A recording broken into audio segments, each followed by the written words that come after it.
Hi, and welcome to the Animal Training Academy podcast show, the show for animal training and behaviour nerds, where I, Ryan Cartledge, interview the world's most proficient animal training and behaviour geeks. We're absolutely thrilled and grateful to have you here with us today. So make sure you hit that subscribe button on whatever you're listening to this on so that you don't miss a single episode. Each episode of this show is brought to you on behalf of the ATA membership.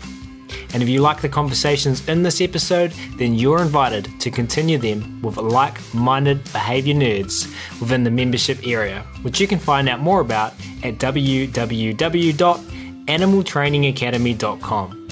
Once part of the ATA tribe, you'll get access to twice monthly live web classes, the back catalogue of previous web class replays, plus a huge library of videos and projects to help problem solve your training challenges.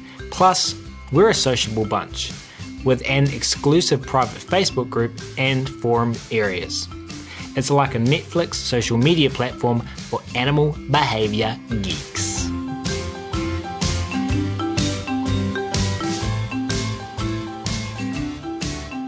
But we will get started on today's episode, where we are very excited to welcome back Veronica Boutelle to the show for the second time. Veronica is the founder of Dog Biz, the dog pro industry's leading business consultancy, through which she has been helping dog trainers help dogs since 2003. She is the author of How to Run a Dog Business, Putting Your Career Where Your Heart Is, Minding Your Dog Business, a practical guide to business success for dog professionals, and The Business of Dog Walking, how to make a living doing what you love. She also writes regular business columns and articles for many dog training industry journals, including those of the US, New Zealand, and Australian APDTs. Veronica is a sought-after speaker at conferences and dog training schools across the US and internationally, including her two favourite places to visit and work, New Zealand and Australia, which she is excited to be heading back to soon. More on that later. As former Director of Behaviour and Training at the San Francisco SPCA and as a dog training business owner before that, Veronica understands what it means to be a dog trainer firsthand, the daily worries about everything from client compliance to financial security, the unique challenges of a flexible schedule that requires evenings and weekends, and the struggle to balance clients and training with the details of running a business, and to balance all of that with a rich non-work life. Her background as a trainer, her business expertise, and her work as an educator put Veronica in a unique position to help professional dog trainers learn to become as skilled in business as they are as trainers. And that means more dogs' lives touched by positive training. So without further ado, it's my very great pleasure to welcome back to the show today, Veronica Boutelle, who is patiently waiting by. Veronica, hi, how are you? I'm great, Ryan. It's so great to be back. Thank you for having me again. Oh, an absolute pleasure. I always jump at any opportunity to talk to you and to learn from you. I learned so much in our last podcasts. And I know that ATA members did as well, because that specific episode gets linked to many times in our online community areas. And I shared a post with you just the other day, didn't I? One of our members, Wesley from Seattle, saying how much his business has grown since listening to that episode and reaching out to Dog Biz after that. So your ripples are huge, Veronica. Well, thank you. I'm so glad to hear that. That makes my heart sing. We really do live to hear those stories. Definitely. And so for those listening, if you haven't listened to that earlier episode, we will link to it in the show notes, or you can find it in your podcast app. So go back and listen to what was episode 54 from April last year, where we had Veronica on the show for the first time. So since then, 15 months have passed, and I know, Veronica, 15 months means massive approximations in working towards her goals. So fill us in, Veronica, what's been going on since April last year?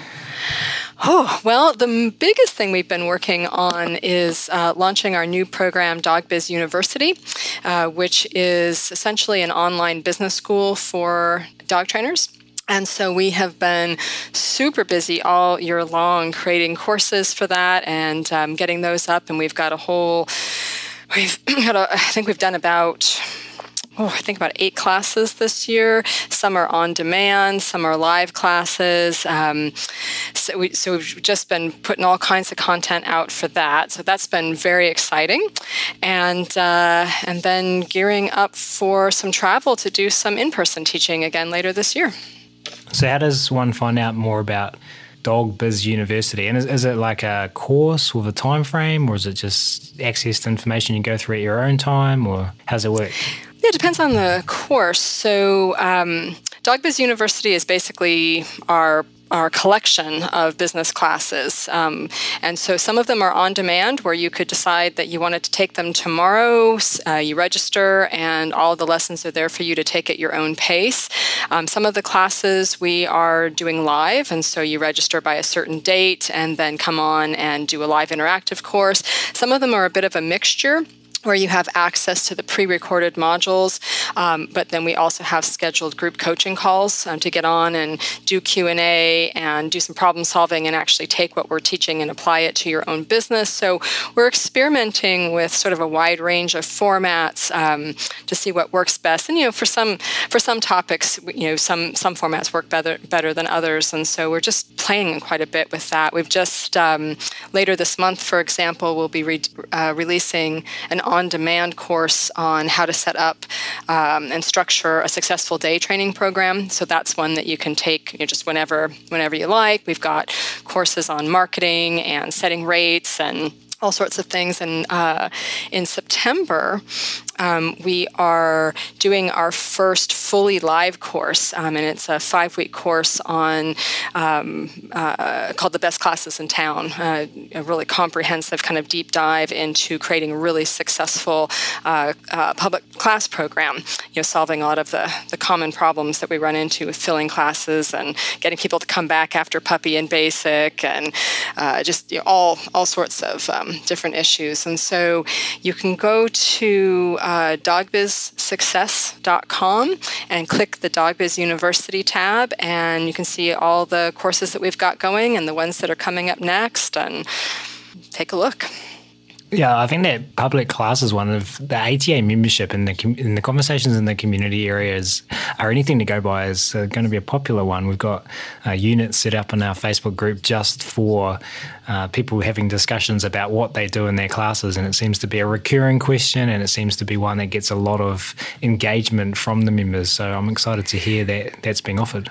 Yeah, I'm excited too. It's my my original career was in education and curriculum development and teaching teachers and that sort of thing. So I get really excited about the intersection between that and dog training. And and it doesn't surprise me that that's a topic that gets a lot of play, because you think about how complex teaching classes is. I mean, of all of the different kinds of services that you can offer as a dog professional, classes is the most challenging. You think about the business side of things and how all the stars have to align, right? People have to know that your class exists. They have to know before the start date, the day and the time have to work, and there's all of that complexity. But then you think about, not only do you have to be a great trainer, you also have to be a really good one-on-one coach. You have to be a really good group instructor. You have to understand how curriculum works. You got to deal with all the classroom management stuff. And then you throw into that just the complexity of the group situation with people coming at all different levels of experience and skill, and how do you manage that in a group setting? So there's just so much going on that makes classes particularly challenging. But the good news is that these are all really, really solvable problems, and there are a lot of for some people, it's about making a few tweaks here and there, and suddenly just the whole thing falls into place. And sometimes it's about kind of stepping back and starting from scratch, moving away from some of the common mistakes and errors that have just been kind of passed down from generation of trainer to generation of trainer. You're really thinking outside the box about how classes can look quite different than the typical model that we tend to inherit. Another question I had is just thinking about what I've been observing and thinking about what you've been up to in the last 15 months, creating this online resource and experimenting, I think, was a word that you potentially might have used there, if not something similar to that, with how that all looks. Have you found, as the founder of Dog Tech, and working with your team, that more and more people are moving their businesses online? Is it I'm saying that as if you're going to say yes, but maybe the answer is no. Like, is that a trend you're seeing? Are dog trainers getting online more to help people? You mean dog trainers with their actual businesses? Yeah, and doing consultancy and stuff. A little bit. I wouldn't say that it's a massive trend at this point, but we are definitely, more of our consulting clients are starting to ask about the viability of that and what it might look like. It's interesting. I think it's really early days. I'm seeing some people have a little bit more success with it than others. Obviously, it's hard as an educator. It's been a little bit of a jump for me even to do what we're doing online, which in many ways feels very logical because it's impossible for us to travel enough to be able to be present for everyone. And so it makes sense to do this. But I have to say that even though I think online education has come an awful long way and there's so much we can do with it and it's so much richer than it used to be, there's no substitute for in person, right? And it's one thing to teach business concepts and skills and implementation this way. You think about it's a really interesting challenge to work with people who are working with dogs and trying to develop skills to do that online. There are some places in which we're seeing a lot more of it. Separation anxiety is the main trend.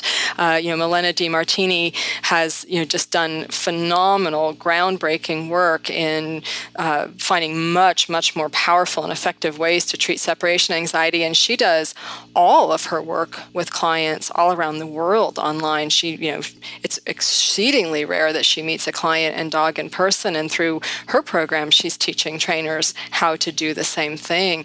And for that, we're seeing tremendous results. But that's a little bit different than, for example, treating leash reactivity, right? And so I don't know. I think it kind of remains to be seen at this point what all of that ends up looking like. We do have some clients in some areas that are doing some really interesting experimentation. Like I've got a client in London, for example, who does her initial consult in person and then does all of her support work online in really unique and innovative ways, primarily in that case to solve the puzzle of London traffic. To be able to be more present, she had the goal of wanting to do something along the lines of day training where she wasn't just leaving her clients to their own devices for a week at a time, where the support was much more active.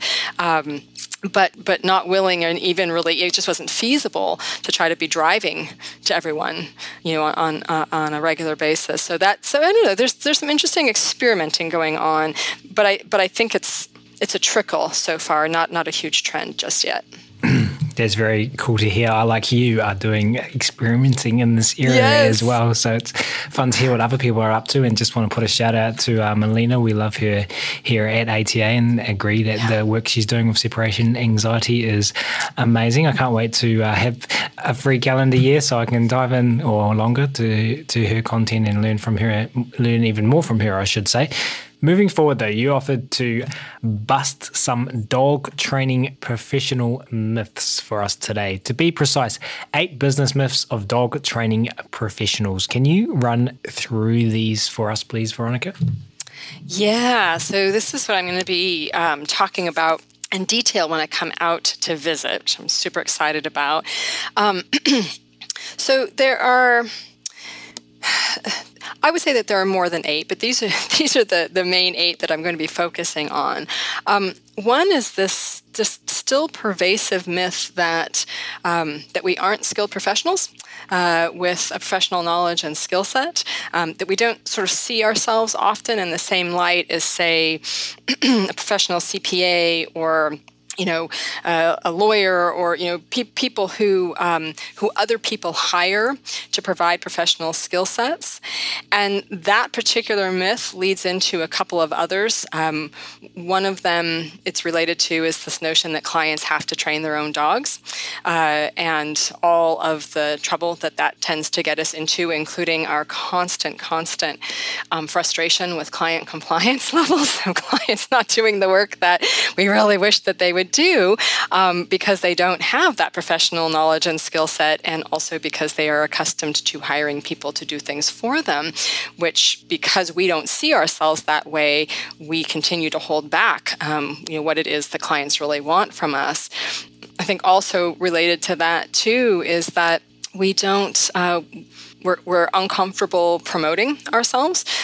We see marketing as some sort of self-aggrandizement that is somehow untoward and slimy and uncomfortable, which, done in certain ways, I suppose it can be, but it certainly doesn't have to be done that way. But I think a huge part of the discomfort around that is our lack of confidence in what it is that we have to offer, which leads into another one, which is that we really don't charge professional rates for the work that we do. Which means that, we don't make the income that we could. And a lot of times with our rates, we self-perpetuate the myth that we aren't skilled, because our rates don't reflect that. So we've got sort of all of that going on, and then you mix all of this together and you also get the discomfort about selling. So, we don't want to market, but we also are so uncomfortable when we actually get a client. We're so uncomfortable saying to them, this is how I can help you, and this is what I recommend. And if you'd like me to assist you, this is what it will look like. We kind of tend to wait for the client to say, well, okay, can you come back, or tell us what they need, or we undersell. We sell far less training than is actually necessary to get the job done for the client. So that hurts us financially, but more importantly, I think it hurts the dog as well. And so we've got all of these notions about that no one's going to hire us if it's not cheap. That we can't market ourselves without being somehow inappropriate. And so you get all this together, and I mean, really, to me, I think it all leads up to this one really, really huge myth, which is that you can't make a living as a dog trainer. And I know that some of your listeners, I'm sure, know that that's not true because they're doing it right now. But I bet you that we've all heard that myth a number of times. And it's always funny to me because, given what I have been doing for a living for 16 years, which is helping people make a living as a dog trainer, it's always funny to me to go to conferences and seminars and have people say that, because I know that it's not true. But so much of this is a mindset piece. And so these are the kinds of things that that I think just they hold us back from making the kind of living that we could, and also in just as importantly in helping the number of dogs that we could and helping them as fully as we might as well. All right, so let's go through those again, and then I think we can unpack them a little bit more, and there's some that personally I'd like to, but let's see where the conversation takes us. And also I'd like to add in the end here, after we've talked about it, so not now, I'm just giving the listeners a little bit of a window into what I hope we talk about later, but that is, you talked about mindset there, so I just want to kind of, I don't know how broad or how narrow we go in that conversation, but discuss some tips about how to change mindset. And maybe that is what we're talking about now, but maybe there will be room for talking more specifically about that. Let's see how we go. So going back to number one, you said the first myth was we aren't skilled professionals. We don't think we're skilled professionals. Yeah, and I see that reflected in a lot of ways. I see that I see it reflected in the way we set our rates, in the lack of confidence we have in our marketing language, in the lack of confidence that we tend to bring to that sales moment. And all of that's really understandable. I mean, it's very human, right? To sell is to set yourself up for rejection. And I certainly understand that. I often tell the story that I was a Girl Scout here in the States when I was growing up, and I loved it because I love camping and crafts and all this sort of stuff. But I ended up quitting the Girl Scouts because back then you were required to sell the cookies.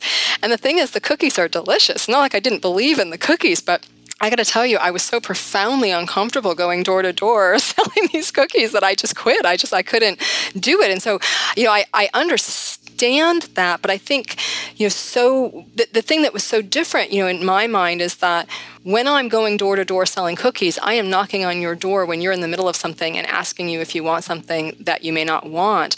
But when somebody invites us to their home or makes an appointment to come out to our facility, they're doing this because they want the help that we have to offer. And then I think that we don't take full advantage of that moment to offer that help, to believe in our own selves as trainers in terms of understanding the amount of training that's necessary and saying, this is what a package needs to look like. You think about, I feel like the way that so many of us handle these moments, it's kind of like if you were sitting in a doctor's office and the doctor said, okay, well, so I think, unfortunately, what's going on here is that you have this cancer. And, I don't know. I mean, if you want to come back and do something about it, we could. I mean, what I'd probably recommend is, I'm thinking to myself, like, she really ought to have, this many chemo appointments, but I don't know if I can sell that many. So I'll just see, well, do you want 3 or 6 when I know that really the number that this patient should have is 12? And there's just that sort of thing where we set ourselves and our clients and their dogs up for failure by underselling what we know is necessary to really actually help clients achieve what they come to us for. And then we also do things like, because we don't believe that we're skilled professionals, we buy into myths like the idea that a client has to train their own dog. And if you just think and unpack that a little bit, it's so interesting. I mean, in what other profession, just name one, people hire a professional in order to learn from the professional what they do. Imagine, we don't hire plumbers to come in and teach us how to fix a leak. We don't hire hairdressers to teach us how to cut our own hair. We don't hire doctors to teach us how to apply our own chemo treatments, or lawyers to, have us teach us how to go into court and argue our own cases. We hire professionals to take their professional knowledge and skill set and apply it on our behalf. But as dog trainers, what we're saying to clients when we say, I will show you how to do this, and I'll show you in 1 hour a week, think about what that says. We're literally saying that what we do is so simplistic and so easy that you could learn to do it effectively in just an hour a week. But think about, your ATA folks, ostensibly, think about how much effort goes into learning everything that you learn, right? I'm assuming that almost everyone who's hearing our conversation has gone through at least one intensive training program, probably multiple, have all kinds of letters after their name, belong to associations, regularly do ongoing education like what you provide. But then we undersell that. We're not giving that the credit it's due. And I think part of the reason for this, of course, is that in a largely unregulated industry, without super set standards, you can't be a doctor without passing certain exam. You have to get a degree. You have to pass certain exams. There's a board that has to say that you are ready to do this. And I know from talking to so many of our one-on-one consulting clients, the clients who are just starting out, the about 50% of our business that's helping new trainers start their businesses. A lot of trainers are really uncertain. Do I know enough yet in order to safely begin to help people with their dogs? And I think that uncertainty is because there isn't a standardization of what we're supposed to know and how well we're supposed to do it. And I think we carry that insecurity around with us a lot.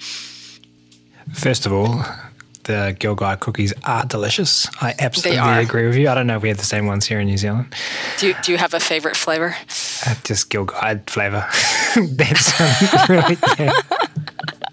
Oh my God. Thin mints are the thin mints are the ones that are really popular. I think we've only States. got one flavour here in New Zealand. That's why.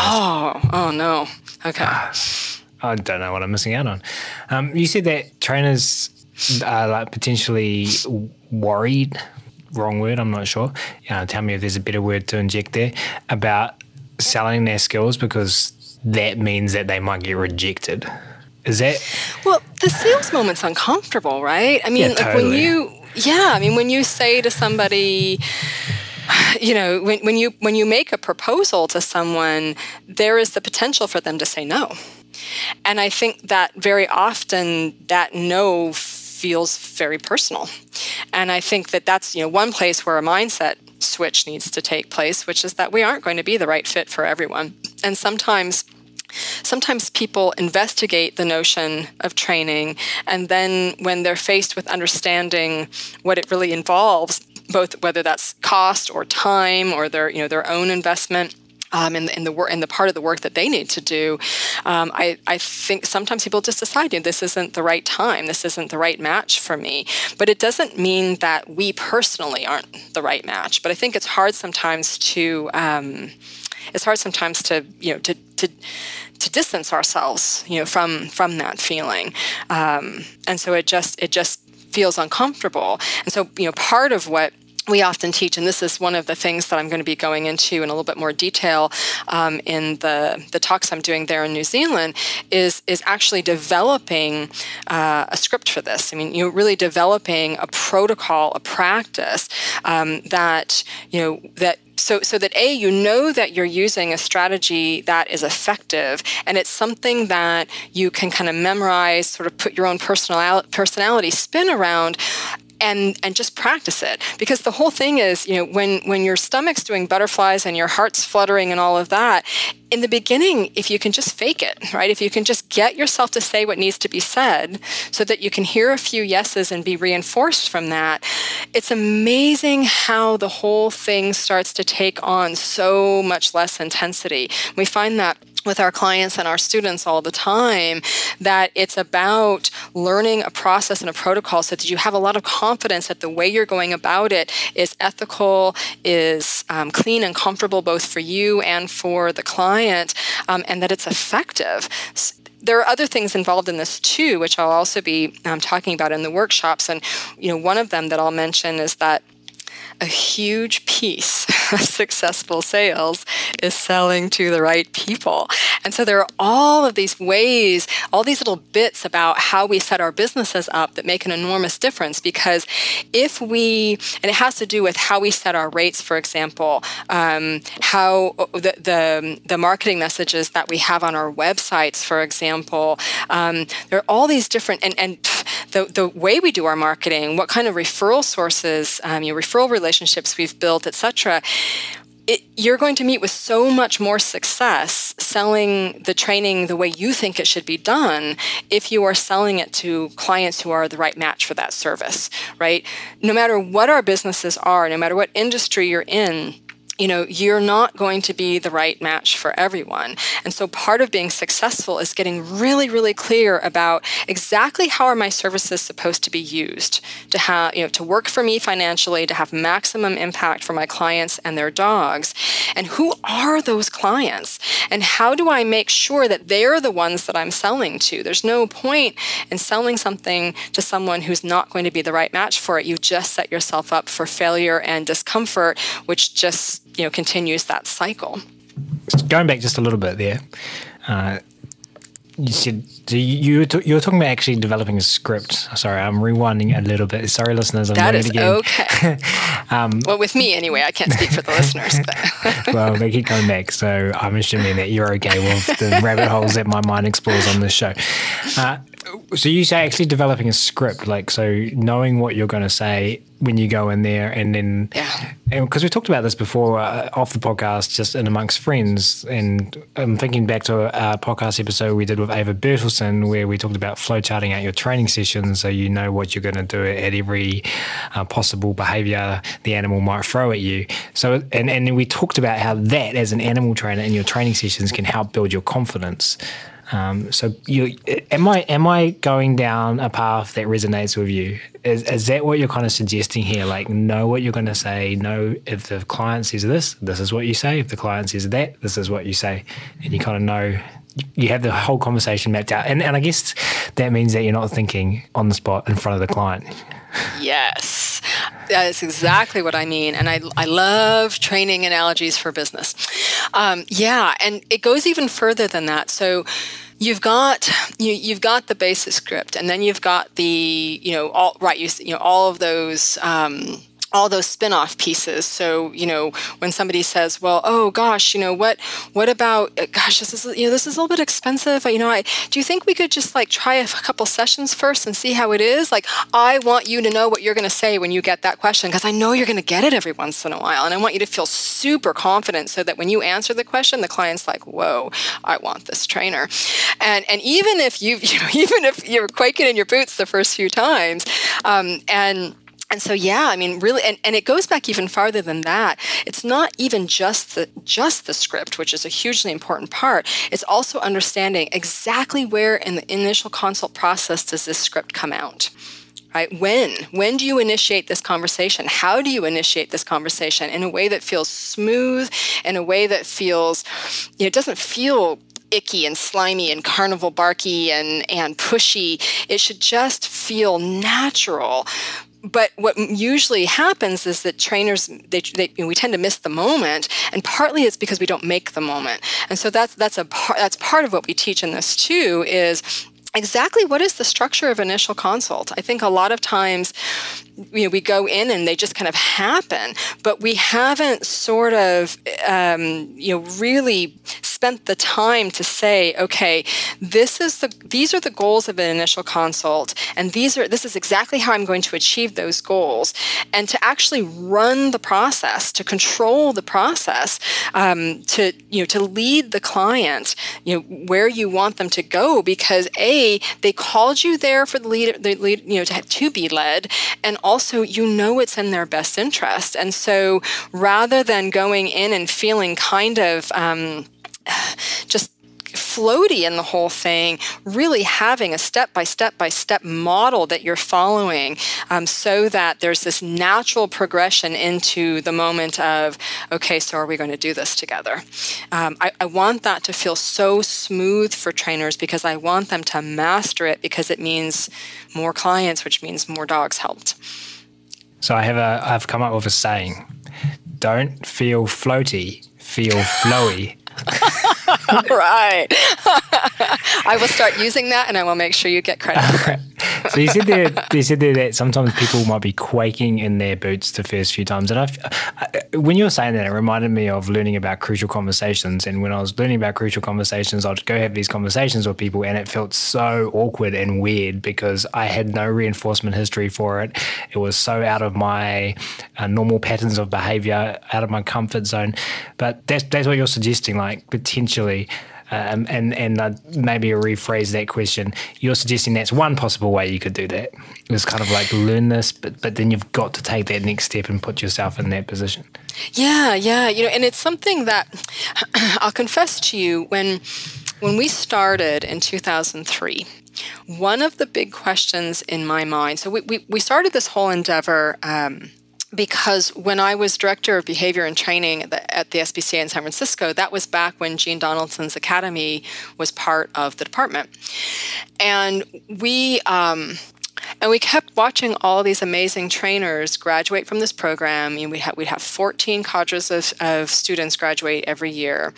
And then we'd check back in with them, and we'd find that they were failing. They had gone back to jobs that they had that they had quit to become a trainer, or they were working part-time because they couldn't get the business to go full-time. And we realized that learning to be a trainer wasn't enough. You had to be able to run a business. And so that's where the whole idea for Dog Tech, which is now become Dog Biz, all started. And overall, I felt really confident that we could teach these business skills. The one thing that was in my mind that I just wasn't sure about at the time was, what about the sales part? If you're not a natural salesperson, to what extent can you actually master this? How much is it about, personality, and how, was that going to get in the way? And I can say with complete confidence and a great deal of relief 16 years later that it's just a skill set. It's not dependent on personality. The only role of personality is that it's more comfortable for some people in the beginning than others, right? It's more natural for some people than others. But we have worked with, oh God, I mean, people who are profoundly, profoundly uncomfortable doing this, who now are awesome, effective salespeople who don't have the discomfort that they had before, right? It really can become, if you learn a protocol and you go in and you do it, and then it works, and you get some reinforcement from doing that, and the clients, you get the reinforcement in the sale, plus you get the reinforcement of the client telling you this was so amazing, and it was worth every dollar, and they're so thrilled, and it was one of the best decisions they've ever made. And like, there's a point where you just don't feel the same level of discomfort in offering your services to someone. That whole emotional underpinning thing just finally gets kind of switched off, or at least significantly dampened. To quote Dr. Susan Friedman, emotions track contingencies. Is that what you're saying? Yes. Love it. Number three, so we're talking about sales now, and number three for you was, and maybe I've got this in the wrong order, but one of the next I was myths jumping around. is marketing has to equal self-promotion. But you're saying, get rid of that. It's fog. Yeah, totally blow that up. So this has been a big theme throughout our 16 years as well, right? I mean, I bet I can count on my hand the number of dog trainers I've met who really, really, really love marketing. And I have met many, many, many, many dog trainers. I don't know very many people, very many trainers who actively enjoy marketing, or at least not who did before we got a hold of them. I will say that I'm quite pleased to say that a lot of our clients and students come to love marketing. But, most of us don't start out geeking out about it. And there's this whole, again, I said in the beginning, all of the different reasons for the discomfort around it. We have spent 16 years trying to figure out what to do about that. And, in the beginning, we were teaching marketing techniques that we knew would be effective, and clients were saying to us, "Oh gosh, that sounds like a great idea, but couldn't you just do it for us?" And so we're like, "Oh yeah, well, sure." And so we created things like the marketing toolkit and the newsletter service, where we were doing as much of the marketing work for clients as possible, but there's still that sort of tendency to be nervous about carrying it out, and the thing that has just really, I think, for us kind of revolutionized this and helped our clients learn to at least not hate marketing anymore, and for some of them to actually really embrace it and enjoy it and feel passionate about it, is a mindset shift. A mindset shift from marketing as self-promotion to marketing as education. So you can do marketing that's all about going out there and proclaiming from the hilltops how awesome you are. Or you can do marketing that's about showing people what you can do for them. And while you're doing that, actually providing useful content, education. And so one of the things that every dog trainer I have ever met is crazy passionate about is teaching, right? We want people to know what we know. We want them to learn new ways of thinking about their dogs. We want them to get rid of old myths about their dogs. We want them to, learn to use positive reinforcement. We want them to learn how important puppy socialization is. We want them to learn, how to teach a sit so that they can use that as the foundation of all the other behavior and a way to promote polite interactions between dogs and their people and improve the bond between dogs. And we have all these things that we want to teach. And what if instead of thinking about marketing as promotion, we think about marketing as an opportunity to teach those things? And so that's really what we have spent most of our time doing, is teaching people how to market that way, and just getting more and more and more creative about it over the years, finding more and more ways to do that work so that trainers can feel good about the marketing. I mean, if you are thinking about marketing as community education, that's marketing you can feel good about, right? And what's really cool about it too is that one of the things that I love about dog trainers is that we want to make a living doing what we love, but we also, this isn't just about making money, right? I mean, we do this because we really want to help. We really want to change dogs' lives. And there, again, as I said earlier, even if you scale your business, even if you hire other trainers, there are only so many dogs you can help at a given time. Whether you're doing classes or whether you're doing private training, there is a limit in volume to the amount of work that you can do. And so if you approach your marketing from a community education standpoint, you're now helping that many more dogs in your community as well. And we find that it's a much, much, much more effective way of marketing this kind of a service than, throwing money at advertising and self-promotional flyers and things like that.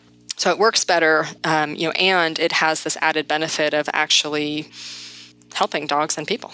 So you're saying all of that money I just spent on making little Ryan Cartledge action figures was a waste of time? Okay, you have to make sure I get one of those when I'm in Wellington in November. I must have one. I enjoy marketing when it's going well. But people listening to this podcast show, I mean, I love making this podcast show, but ATA has been successful because of this podcast show. Yeah. And all I'm doing is sitting in my office talking to you, which is a ridiculous amount of fun. But this is the reason ATA is successful. So I resonate with that really strongly. I like it. So this podcast is exactly that kind of marketing. This is community education marketing, right? It's what you're doing. So while you are promoting, so you're focused right now on finding people to talk to bring education and ideas to your followers.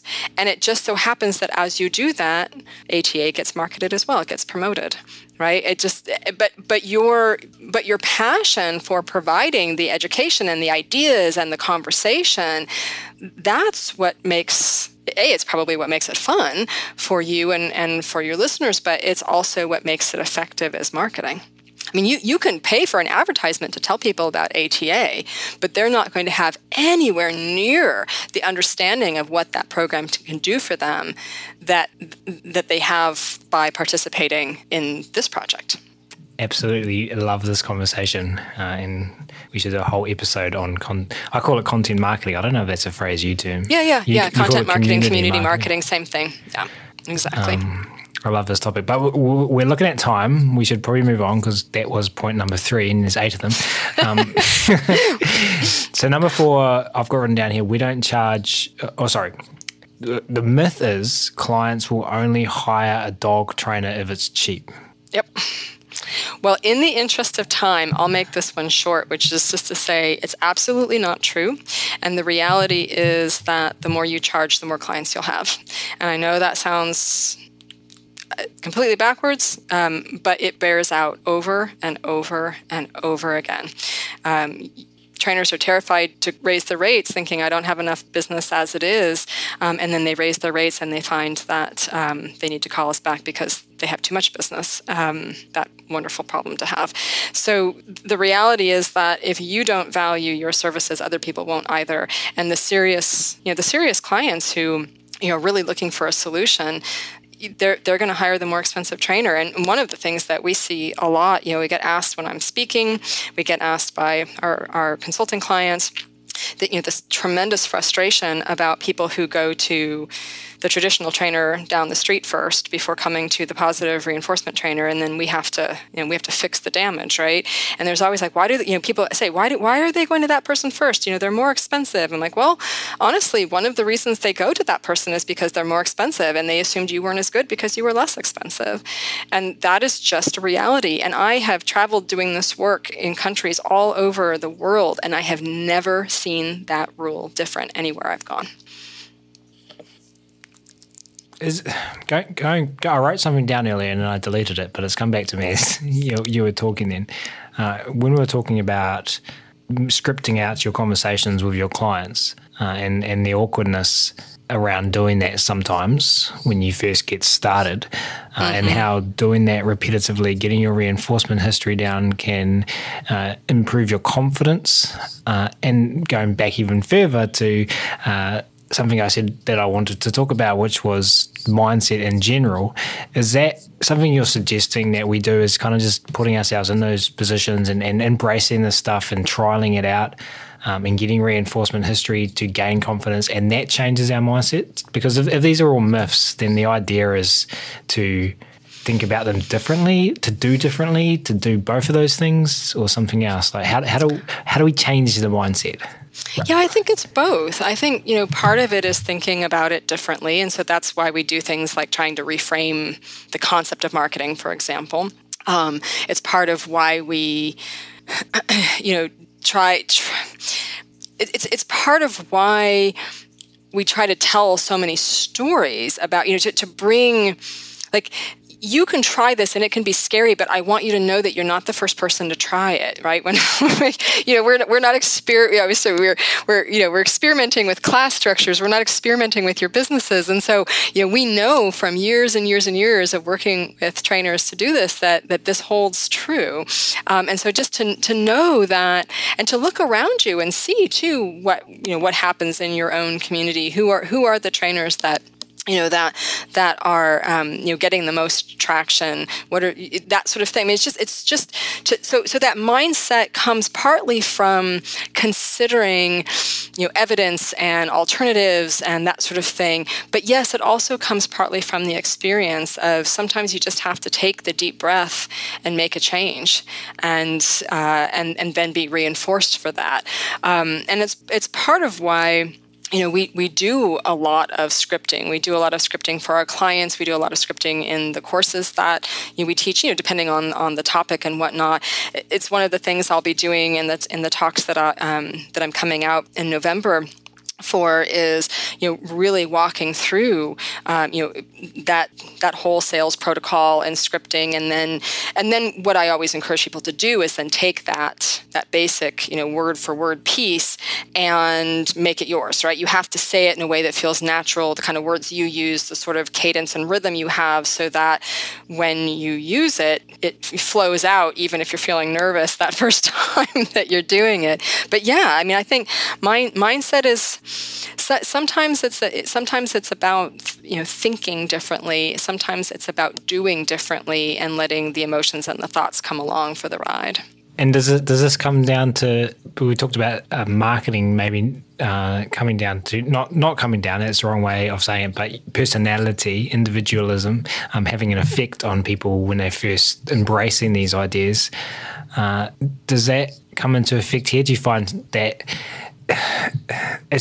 you can learn this stuff, or have you found that some people, I know that you can learn this stuff because that's what you're telling us, obviously that's what you do, but what I'm asking is something in a very poorly worded way, is personality, like some people more inclined to take risks? Or is the fact that people are already doing business like kind of put someone in the category that they're going to be taking risks? And I think that's a great point. One of the things that I love about what I do for a living is that I work with people who have decided to follow their passion for a living, right? I mean, I work with so many people who are doing something that's really scary. Starting a business is a big, risky endeavor. And then you throw in the fact that the vast majority of dog trainers who do that because they kind of have to, because it's not like there's a ton of jobs floating around for dog trainers. And so, very often, we do it sort of out of necessity, as because we want to pursue our passion.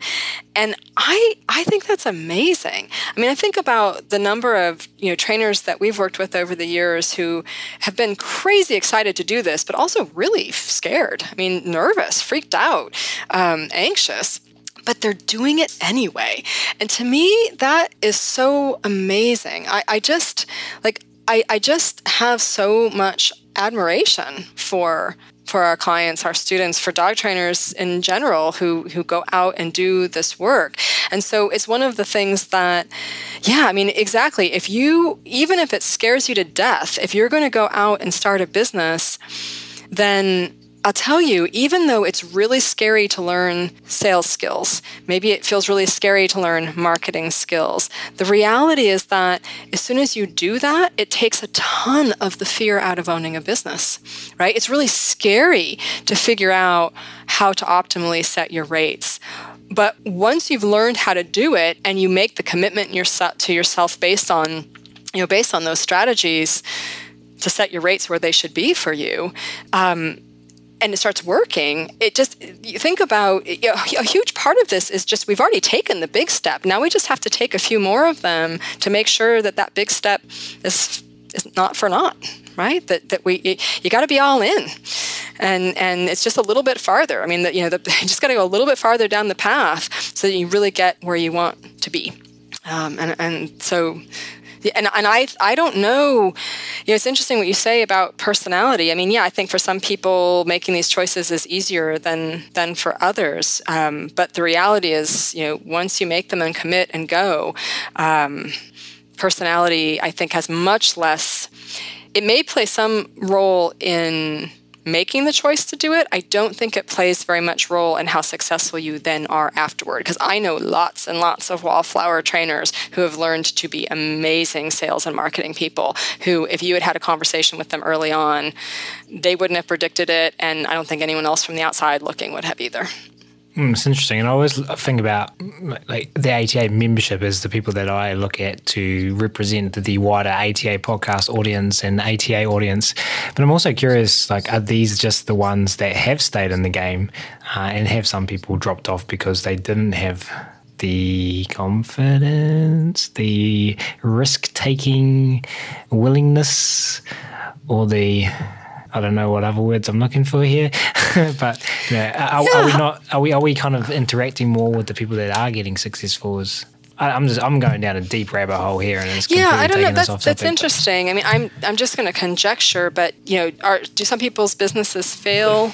Yes. Is some of that because people quit before they've done everything that could be done? Yeah, I see that occasionally. But to be honest, I really think that mostly what we see, and this is of course anecdotal. I'm not speaking from a bunch of data here, but when I think anecdotally over the 16 years we've been doing this, I really do think that what you said earlier about just deciding to start the business, that's the really big scary one. And what we do see some of is some people will start businesses, they'll start the process of starting a business and they won't actually finish that process. So they'll not actually see it all the way to fruition. I see that happen more often than people go ahead and start it and then get scared and stop. I think there's I think when people drop out, it's usually a little bit earlier in the ride. That's my impression. We're going to jump out of this rabbit hole because there's two myths I don't know if we've touched on yet, and if we have, we've kind of brushed over them. And that is one, that students will come back for more if they like the instructor and class. You're saying that's a myth. Yeah, well, so it's interesting. So we're this course that we're doing in September, the best classes in town, the Dog Biz University class. One of the things that I open with in that class is, so we're going to explore, all the different various kinds of challenges and kind of build an understanding about, why these things are so challenging and why they happen, and then what do we do about them. But before we do that, we need to lay a really, really clear foundation, which is understanding what success is. And I think that too often we tend to think about successful, our parameter, our standard for what a successful class is the students had fun and they liked the instructor, and the dogs performed well in class, right? Like those are the three things we tend to think about. And if you look at the kinds of questions that are on most trainers' evaluation forms, it has a lot to do with that. When you think about, I think about, conversations that I have with trainers, and they talk about how they feel about their classes, and they might be really frustrated with how well the classes are filling or the retention of them, or maybe they're struggling to figure out, how to deal with all of the different levels of students in their classes and things like that. But they'll say that their classes, feel successful because the students have a good time. And so they don't understand, why aren't they coming back if they've had a really good time? And my evals look great, and yet people aren't coming back after puppy or basic, right? And the thing is, because that's not the right parameter. So people can have a great time and they can totally love the instructor and the dog can rock it in class. But what matters is the experience they're having in class making a true difference in their life outside of the classroom with the dog. We're looking at the wrong things. We're building course structure to solve the wrong problems. We're building curriculum to solve the wrong problems. It's not about whether students are having fun, but, of course we want them to. And it's not about whether they like the instructor, although of course we want that to happen as well. And it's not about whether the dog can perform a sit-stay in class, although of course we'd love to see that happen. They're not going to come back if it's not having an impact on their lives outside of class. And the vast majority of dog training curriculum out there is not designed to make that happen. That's why we see things, that's why, who among us has not heard a student say, oh, he's always good when you're standing there, or he always does great in class, but I can't get him to do it at home, or I can't get him to do it out in the park. And that's because our curriculum doesn't teach for that. Our curriculum is so focused on people learning how to get dog behavior in the classroom that's why people don't come back. I tell the story about when I took over as director at the SPCA in San Francisco. We had a huge public training class program there, and the first day that I took over in that position, there was a graduation class going on, and I slipped in to watch that class, and it was people were having a blast. The dogs were doing great. The instructor was a really lively, engaging person, and she'd set this whole kind of graduation course up, and the people and their dogs were walking from station to station and doing all kinds of whatever the instruction there said, and they were nailing it. It was just fabulous, and there was graduation music and whatnot. And as she was releasing class, I went out and stood outside the course, where the cars were, and watched everybody come out. And I'll never forget, and I'm sure we've all seen something like this. One of the women in class came out with her dog, and she's trying to unlock the car door, and she's digging around in her purse for the keys, and she's holding the dog on leash, and she's got her graduation certificate, which she's clearly proud of. She's trying very hard not to crumple it. And it's San Francisco, so she's also holding a latte, and she's trying to, she's trying to get the dog and just get into the car. And another student and their dog come out, and these two dogs like each other, so her dog starts to pull toward the other dog, and she's trying to tell him, no, hey, stop that. And she eventually gets frustrated and jerks the dog. And I had just witnessed her do a wait, a sit, a stay, a loose leash walk, all of these things brilliantly in class. And it did not occur to her, not 5 minutes later, to use those tools in the parking lot, because we don't teach for that. And it seems, and to us, we're so frustrated as instructors. We're like, oh my God, I just taught you that. How can you not? But literally, our curriculum does not actually teach that. And so that's, a big piece of this. The only way that people come back is if it's making a difference in their real lives. We need to rethink how we teach classes, how we structure them. There's just so much that we can do to improve on classes in this industry. You can tell I'm a little bit passionate about this topic, just a little bit. Yeah, and once again, everything we've talked about today is just a whole podcast episode in and of itself. Nice. There was one more myth, and that was that clients want to fix their relationships with their dogs, which kind of flows quite nicely from what you were just talking about. Yeah, this one's really, there are very, very few things that even positive reinforcement trainers agree on, right? But it seems like one of the really strong themes is that we all want to improve the bond between clients and their dogs, between students and their dogs. The thing is, that is not why the client or the student comes to us, and we have got to get this into our heads. because what we're doing, and part of the reason that we're having a difficult time getting clients, is that we're marketing around this message. So this is a goal that we have as dog trainers, to improve the bond between people and their dogs. That is not a marketing message. Nobody wakes up in the morning thinking, I think I want to improve the relationship with my dog, or I think my bond with my dog needs a little bit of work. I think I'm going to go looking for a dog trainer. People wake up in the morning and they say, I swear to God, if he does that one more time, or, darn it, if she blows me off again, right? People go to dog trainers because their dog is doing something or not doing something, not because they think they have a relationship problem. And so if we want to fix the relationship problem that we perceive, our marketing has to speak to what they're experiencing and what they want to have happen. And this is another reason that often traditional trainers get the business that we as positive reinforcement trainers want and should have. And it's because they're out there telling people that they're going to fix their problems, and we're telling them that they have a problem with their relationship with their dog, which they do not perceive.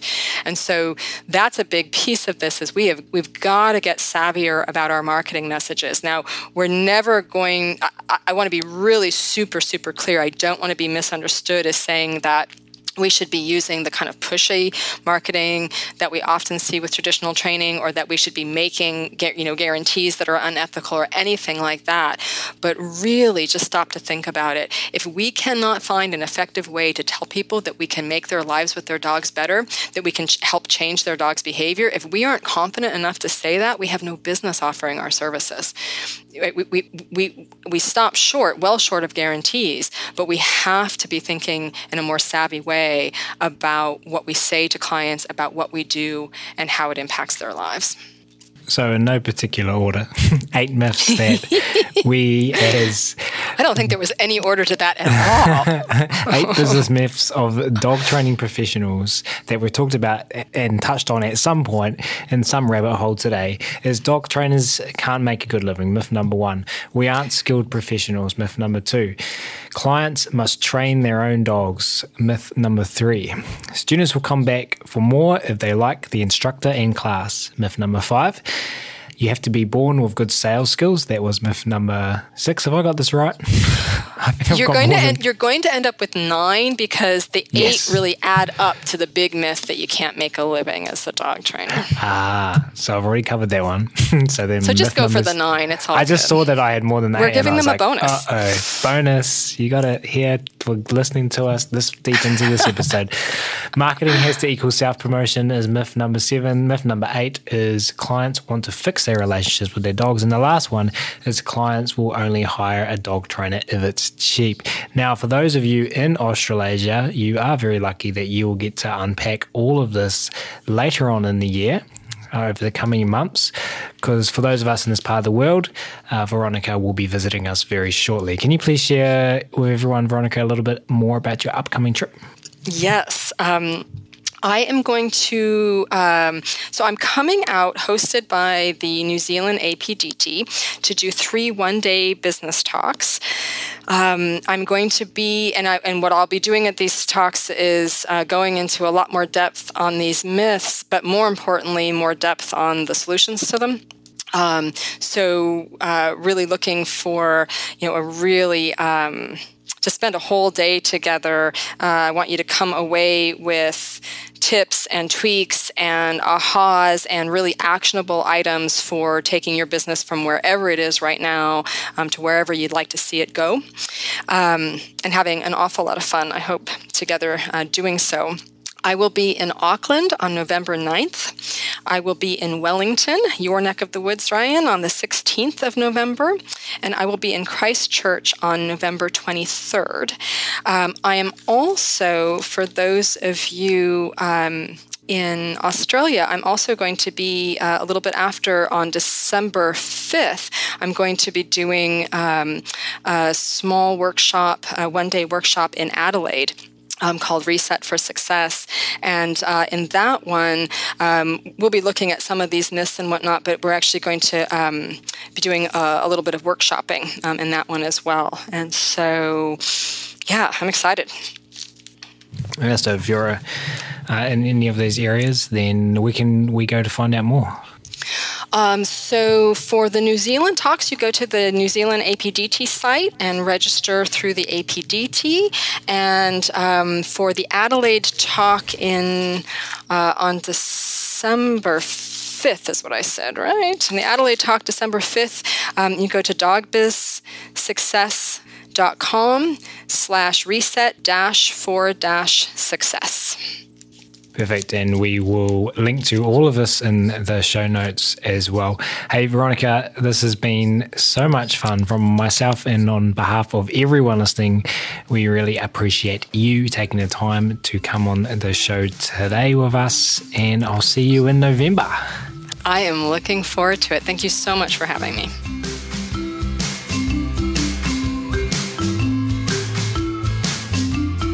We do, of course, really appreciate all of you tuning in today as well. And if you have enjoyed this episode and you were interested in carrying on the conversation about working with our animals in the most positive, funnest, choice-rich ways, then as mentioned at the start of this episode, the Animal Training Academy community is waiting for you. Head on over to www.animaltrainingacademy.com and click on the membership button in the main menu to learn more about what members are describing as the Netflix social media platform for behavior geeks. There's something there for absolutely everyone, and we're looking forward to having you join the tribe. That's it for this episode though. We're going to wrap it up there. Thanks again so much everyone for listening. You'll hear from us again soon.